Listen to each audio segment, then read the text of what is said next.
Ladies and gentlemen, welcome once again to the Packernet Podcast. I am your host and resident panelist, as always, Ryan Schlip. Check us out online, packernet.com. Find me on Twitter, pack_data. I want to address a video that's been floating around. This is from back on June 18th, so it's from a little while ago. I'm going to play it first, and then we'll go over it. I think what has happened to Green Bay, they're a little bit like the Indianapolis Colts. We like their GM. We like their roster. We're just not sure how great they are at quarterback, and they don't have a lot of, oh, my God players. They don't have a lot of, top. I mean, there are certain teams in this. If you look at the Rams, Stafford, Jared Verse, Puka Nacua. Those are elite players. Baltimore's got a handful of those. A Ronnie Stanley, a Kyle Hamilton, the center from Iowa, Lamar Jackson. Green Bay doesn't have a lot of wow guys. They think that the Texas receiver in the first round is one of those guys. Green Bay's, like Indy's, got a lot of nice players, and I like their drafting and developing, but there's not a lot of wow guys on this roster. So understandably, not a lot of people are super thrilled with the analysis, but I think it's salvageable with a couple tweaks. First of all, the claim flat out that the Packers are like the Colts. I mean, we have to understand, talk all the time about how amazed I am that people are willing to take positions that just automatically are wrong. Just the second you say it, you're wrong. The Packers are very obviously not like the Colts. The Packers are very obviously better than the Colts. So, depending on how we're saying what we're saying or what specifically we mean, this is a very stupid take on its face. Just look at any metric you want. Even for the doomers and gloomers among Packer fans and the most... pick a single statistic, a team statistic. You know? Points scored, offensive, defensive, yards, wins is a good one. They're not similar. However, from a very, very broad standpoint, I don't know that I necessarily disagree on the two main points that he's making. Number one, we're unsure about the quarterback. Now, for some people, they are sure. They're already sold. I get it. You're a Packer fan, rose-colored glasses, the whole thing. The reality is we've seen great, we haven't seen consistently great, which is important. Confidence is great, you can be confident. I will wait to see consistently great before I call him consistently great. But I do think from a very broad view of this, you could say that we're just not 1,000% sold until we can see Jordan Love be great, at which point we'll know that they're good. The other reason this is kind of a stupid analogy is the gap between Jordan Love and Anthony Richardson in terms of the confidence level. I am above 50% on Jordan Love. I am below 3% on Anthony Richardson. That guy is just awful. He is awful. Terrible. So to put them in the same camp as just sort of we have to see, or we're not sure, again, we're painting with a real broad brush here. One guy is dog crap, has never been good, is not even close to good, is probably the worst quarterback in football right now, and can't do anything. The other guy was hurt last year, and the year prior was arguably, by the end of the season, the best quarterback in football. And I've made that case already. Certainly top 3. So, yeah, okay. The other point is one that I've made a bunch of times that I think is completely fair, and that is they don't have the wow guys. They've got guys that have shown wow, but unfortunately, every time somebody gets a contract, they find a way to not be wow anymore. Kenny got paid, and Rashawn got paid, and Bakhtiari got paid, and he was done. Jair got paid, and he was done. Elton got paid, It's been kind of and now he wants, some kind of a contract thing, and it's okay, I guess he wants another paycheck. Jordan got paid, and last year was not great. Every time we pay somebody, they quit, or they get hurt, or something happens.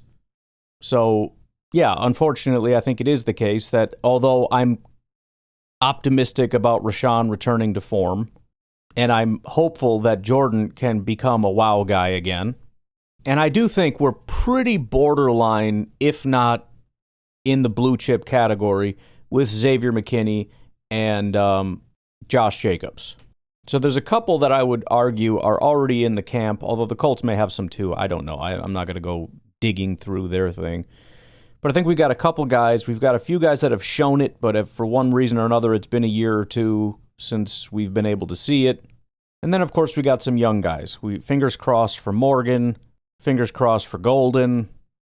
Who knows who else could end up being a dude. Oh, and Zach Tom, by the way, is another.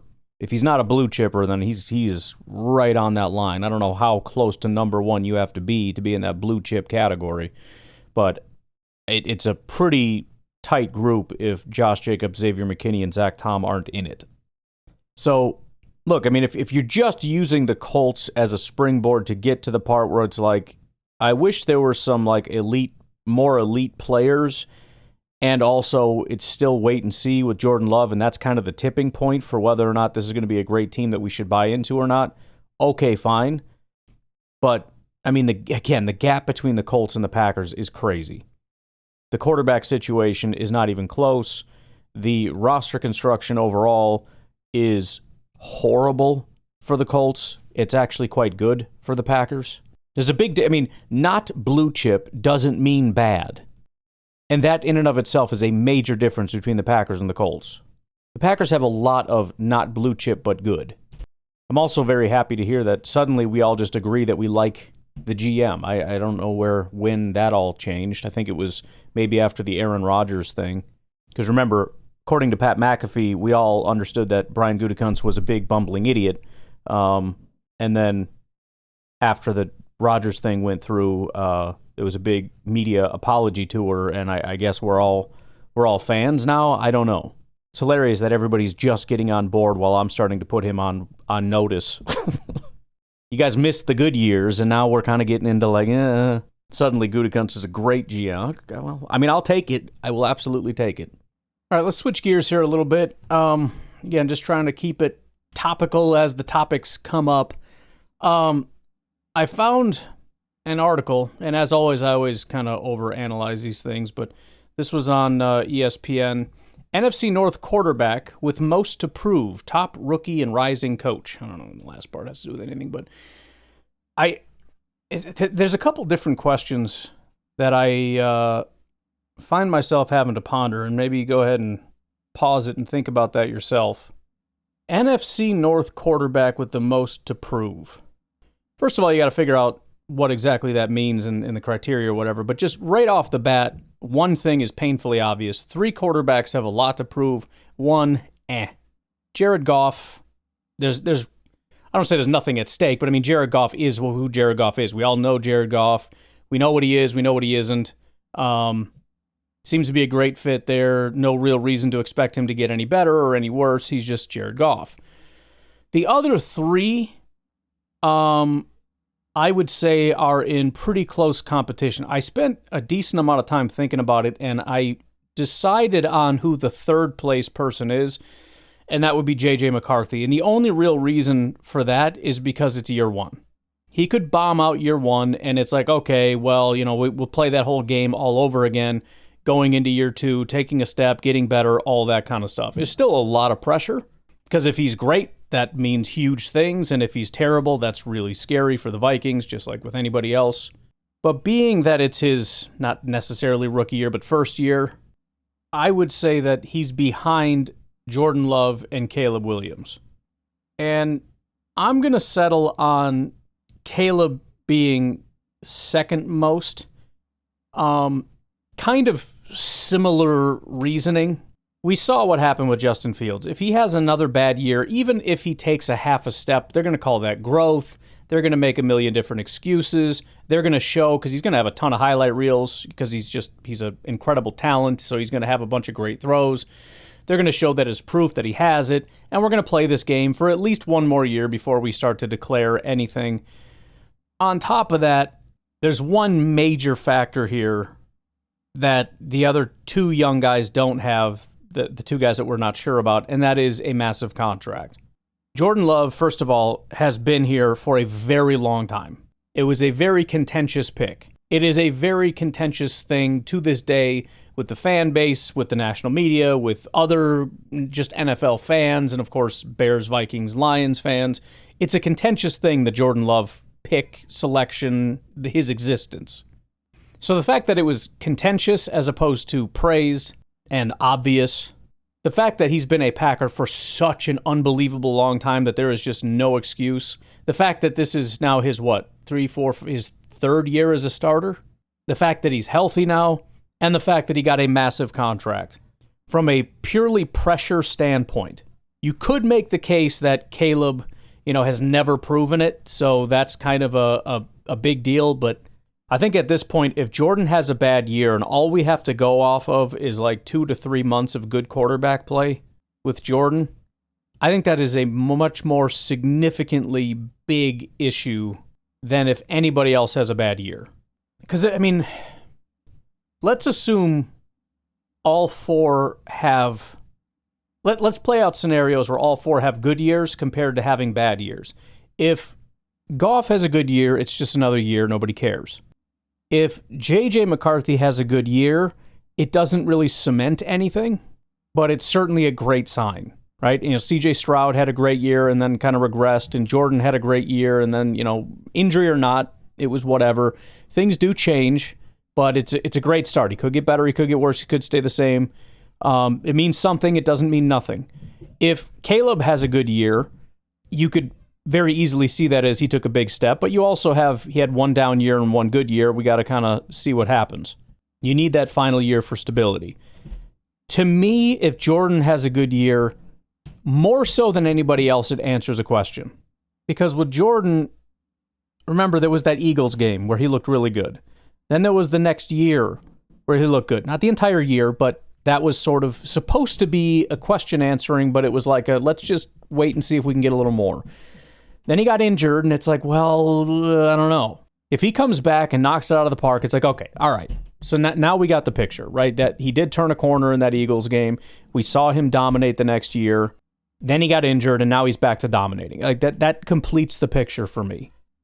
Nothing is ever 100%, but I think we get closer to 100% with Jordan having a good year, and good is relative. There's a scale there, but either way, I think anywhere along that scale, it's going to answer the question probably more than anywhere else.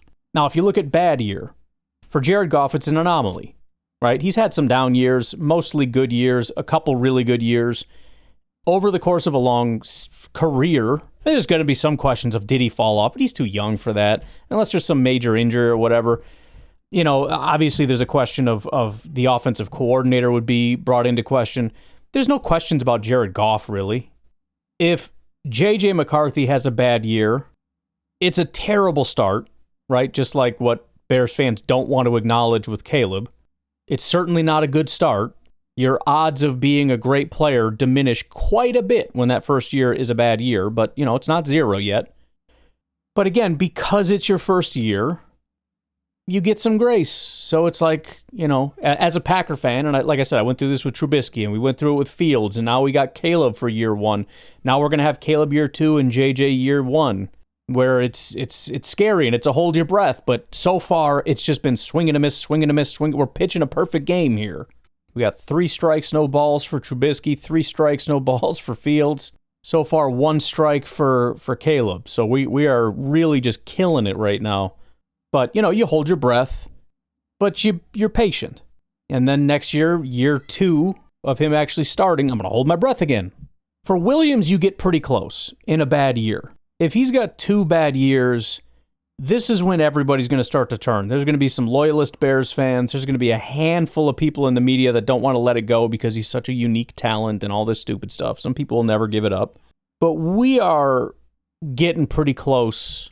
And I would borderline say you might even get closer to an answer with Williams on the negative side than with Jordan, although it's still going to be pretty conclusive on both sides. If Jordan if he's healthy and just has a bad year, I mean, I don't. It's going to be a very uncomfortable situation on this podcast because a lot of people are going to say that he's still the guy and all this stuff, and I'm not going to be able to come along on that ride with you. If he was good for a half a year, right? So he seemed not good at football. Then it seemed like it clicked, right? Halfway through 2023, 2024 was bad. 2025 is bad. Yeah, I'm sorry, but I'm going to be talking quarterback. That's just the way it's going to go. But again, there's still at least a glimmer there that you don't have with Caleb. So on the negative side, you could almost say, I mean, maybe not, because it's still 2 years and year 3, and it's still early. And look at all the people that have taken a jump, whatever. Whereas with Jordan, I mean, how much more? What is this, year 6 or 7? He's going to be going into in 2026. Like, is that when we expect this jump to take place? So, I mean, I really think, we talk about for Lucas Van Ness, like, this is a big year. This is a do-or-die year. I mean, this is a do-or-die year for Jordan. If he's a good quarterback, then he's a good quarterback, and we got one. If he has a bad year, if he looks like he did last year when not hurt, and the passes are all inaccurate, and the interceptions are way too high, and the risk-taking and decision-making is just not what it's supposed to be, I mean, we're having a conversation about drafting a quarterback next year, and it's going to annoy a lot of people, but it's reality.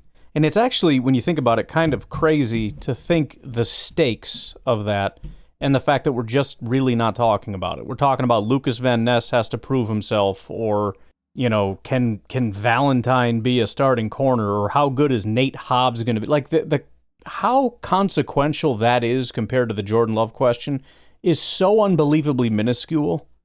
If Jordan Love is a top 5 quarterback, none of that matters. If Jordan Love isn't a top 15 quarterback, none of that matters. I hate to compress things so much, considering we need to expand in order to fill time here in the offseason, but that really is all that matters. It's not the safeties. It's not the young, running back. It's not even really Matthew Golden, although, boy, would that be nice, wouldn't it? If he ended up being a real primo receiver, boy, that would just be freaking awesome. Boy, oh boy, would that be great. But I'd rather have a top 5 quarterback and lose a top 5 wide receiver than have Jordan be a bottom half quarterback with a top 5 wide receiver. But, alrighty, with that heaviness, why don't we take a break? When we come back, it's actually getting a little bit late on my end here, so I think what we're going to do is we'll do some calls, and then we'll leave it as just the 2 segments for today, and that'll be that. We'll take a break. We'll be back with TJ from Alabama. Hey, Ryan, TJ from Alabama, just listening to your slightly rantish, but 100% agree with you. As far as the policy interview and the keeping the Packers in Green Bay, I 100% agree with everything you said. Yes, I mean, I couldn't say it better, so I won't even repeat it, but I 100% agree. The only thing I wanted to add on top of that, which I haven't listened to the whole thing, so I apologize if you basically said the exact same thing 2 minutes after I start listening again, is based on everything I read on the Green Bay Packer bylaws, this isn't a situation where the Packers would move. I believe Bob Harlan said it back in 2017, whatever time frame it was, is that what is the option is depth. It's not a moving, because the bylaws, I believe, basically say the Packers can't be moved or be sold. What would happen is the Packers would be dissolved, and they would just disappear into the ether. And that is a real thing if we can't financially support them, and they can't be viable to the NFL. The NFL would not move the team. It would basically just cease to exist. And that absolutely has to be in the top 2 of what the Packers CEO needs to do. So 100% agree with you, Ryan. Just wanted to throw that in there as well. As far as I know, there's no chance they're moving, but they're absolutely what absolutely has been multiple times in the past where they could have just died and cease to exist. That's it. Thank you, Ryan. Bye. Yeah, I mean, the ability of people to get whipped up in a frenzy over something, man, is wild. It's like piranha. You know what I mean? Some people kind of come out and. I mean, again, like I understand the instinct. When I heard it, my ears perked up as well. So I'm not going to pretend that didn't happen. It felt a little off. But again, just calm down. Let's regroup and really think about what is he saying and why did he say that? And then, again, it's one of those kind of obvious things that sometimes obvious things escape us, or, at least it does for me. And the obvious thing was, that is actually a priority because, it's not a guarantee that they're going to stay here. So, that's his job to make sure that the Packers are able to stay here as a viable franchise. So when somebody asks you to just list your priorities, it might come off as being kind of obvious, right? All of those things were obvious, but they're also extremely important. And at the core, those are his priorities. That is his job in a nutshell. There's a lot to each of those things, but that's it. That's his job. So very, very silly off-season nonsense. This is Nico. So I'm driving around this morning listening to your pod, and I got to tell you, I'm very impressed with your ability to remain cool and calm during the fart. The fart barrage and the diarrhea squirt sounds that were. I was wondering when somebody was going to call in about that. Just pummeling you. People that I'm driving next to probably think I'm crying, and I am, but not in a bad way, like happy good cry, because I'm sorry. Okay, that made my day. Thank you. Go Pack Go. You got to either be really immature or have kids or whatever to find the humor in that, I guess. But, I just, normally, I mean, I get announcements all the time, and I usually just cut it off so you guys don't ever hear it. But I thought I'd just let that ride, and it just got to a point of absurdity that was actually pretty hilarious. So I was proud of that little segment. Hey, Brian, it's Drew from Green Bay. Yo. Listen to your recent podcast, and I actually didn't know there was this huge negative sentiment about what Ed Policy said, because what I responded on Twitter was like, this guy gets it. Like, right. That's exactly what I would want from Ed Policy. Right. If you're keeping the team in Green Bay, you're winning games.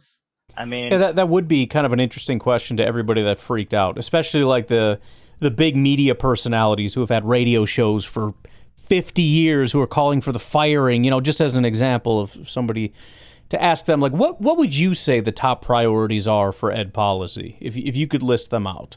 And I would love to hear what they are if it's not winning games and keeping the Packers in Green Bay. I guess they'd maybe just say win a Super Bowl, something super stupid and simplistic. But, again, if you break that down, hard to win a Super Bowl if you're not in Green Bay. So that's a thing.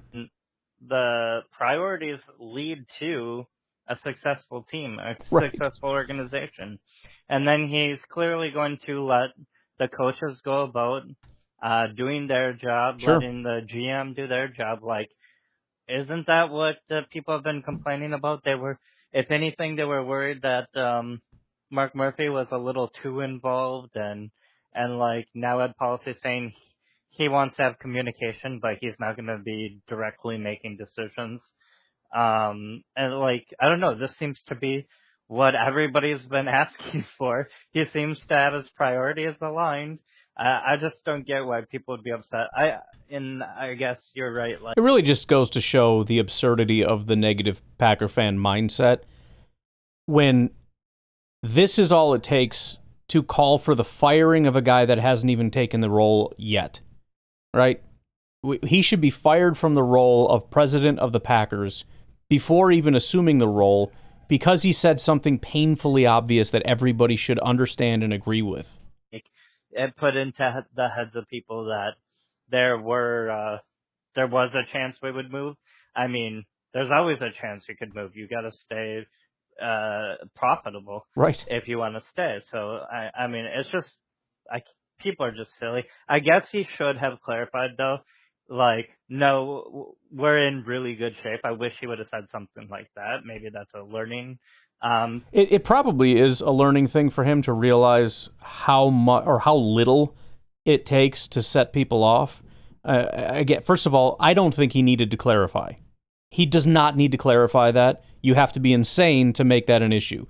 Number two, he kind of did clarify. Like I said, in the second part, he kind of clarified very specifically like what those things mean, right? It means we have to be profitable and all that. Like if you can't get it at that point, I struggle to say that. I mean, and you're probably right. He does need to communicate to the fans in a way that the fans will appreciate, and try to get on their side or whatever.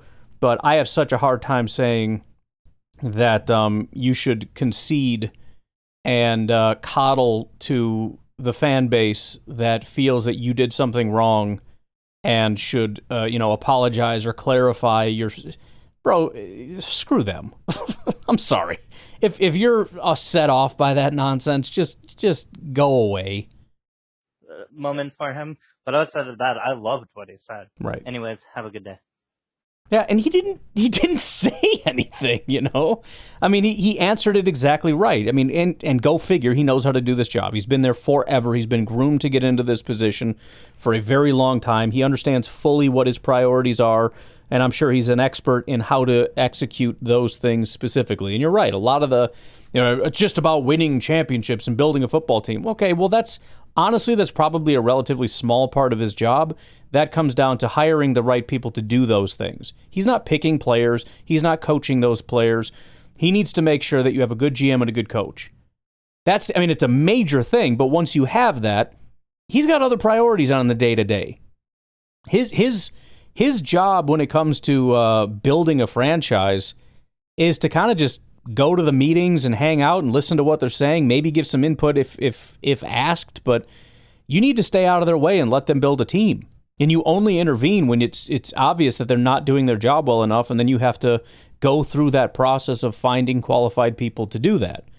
But the whole, your job is to win Super Bowls, that's the organization's job, and you need to set them in that path. But again, from a day-to-day standpoint, how much time does he spend planning and plotting how they're going to get closer to a Super Bowl? We're talking about the wrong guy here, I think. The president's it's not the GM, and he's not an owner that's got billions of dollars that's just throwing money at free agents and forcing things to happen. I know that's what the fans want.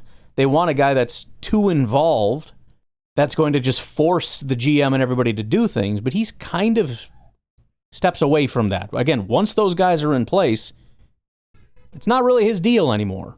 When you see him on the sideline in practice or whatever, he's hanging out, bro. He's there to just hang out, watch the boys, and see how things are going. Talk with the coaches, make sure everybody's good, show your face to the to be accessible to the players and everything else. That's really all it is. You're not out there like, hey, that's bullcrap, run that route again. He's not doing that. Maybe getting a sense of how the players and coaches interact or whatever, just to make sure everything's cool. But again, you're just hanging out when you're doing that, right? You're just being the cool boss that is dapping up a few players and whatever. I think we're confused as to what the president does. He's a business guy. He works with lawyers and businessmen and mayors and governors and the NFL league office and billionaire owners of other franchises. That's what he's doing on the day-to-day. He's going through television contracts, not player contracts. Hey Ryan, Drew from Green Bay, and Yo. I wanted to talk about running backs. I was just thinking, what do you think about Marshawn Lloyd? Do you want him to just be thrusted into running back too? Because I'm kind of thinking I don't want him to be. It's that'd just be based on pretty much him being a high draft pick and the Packers being excited about him. But, I think that that's kind of disrespectful to Wilson and even Brooks.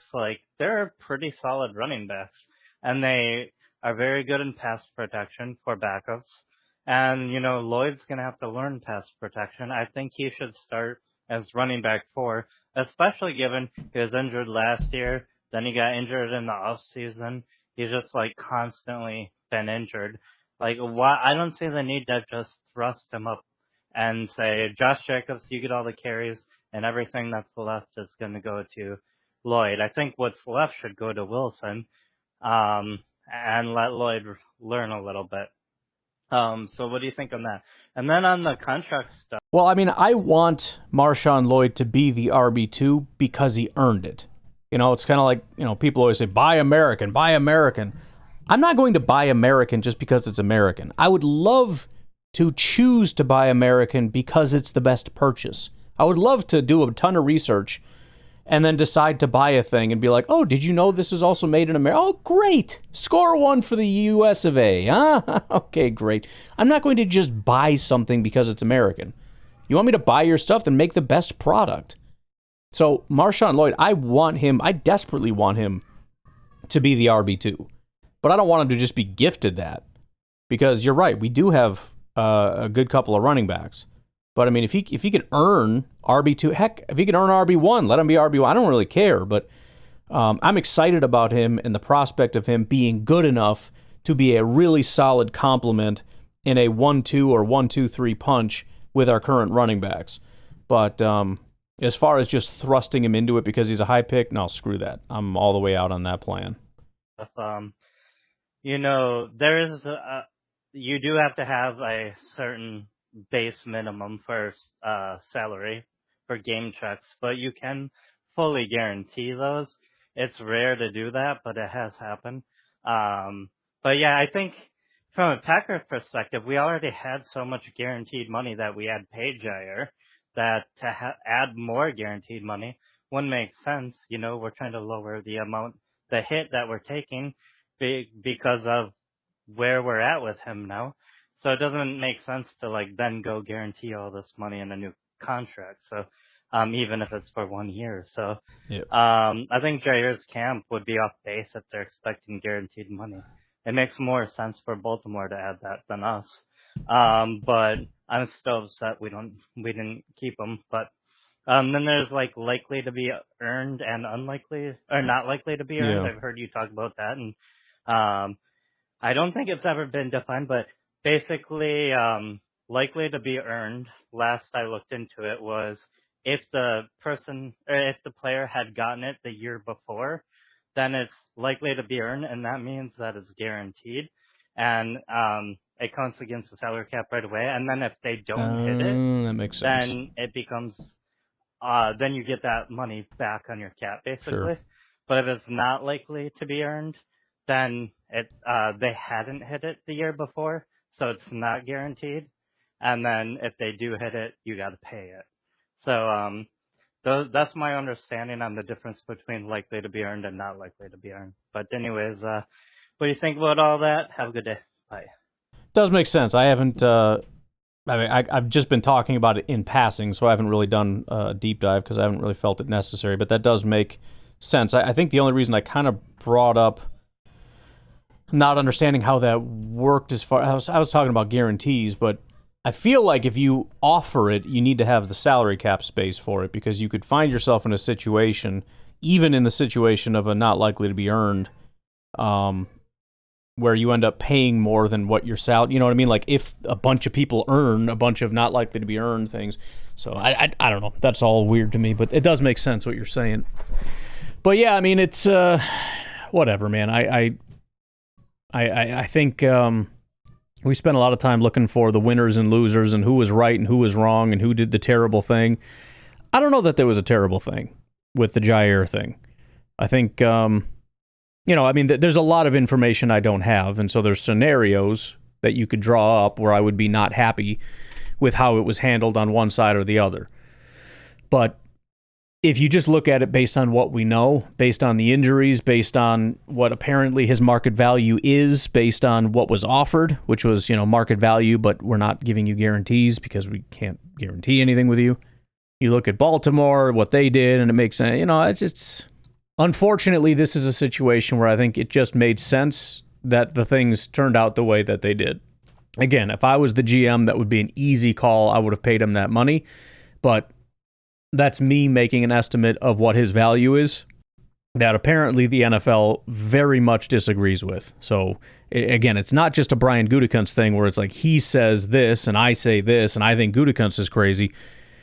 Nobody. I mean, if he signed for $4 million, there's no team out there offering him 10. I don't care how much he likes Lamar. Dude is taking 10. He wasn't offered that. We only know about 2 offers, and both of them were $4 million. All right. Oh, man. I was thinking we should end it just because of how many calls are left. But I feel like I haven't heard from Jersey Mike in forever. I'll tell you what, that's going to be a cliffhanger for tomorrow. Why don't we end it here? We'll do some content and then some more calls tomorrow. And we'll kick it off with a little Jersey Mike, so make sure you're back for that. And also, 1265 fan right after that. As soon as somebody called in and said, I like the 1265 fan calls, I got a couple 1265 fan calls. So, should be a good one. All right. I got to get back on social media because news is coming in fast and furious. It's super interesting stuff. Find out what I missed, because 10 minutes you can miss a lot. And then I got to go to bed. Have a good day. Talk to you tomorrow. Bye-bye.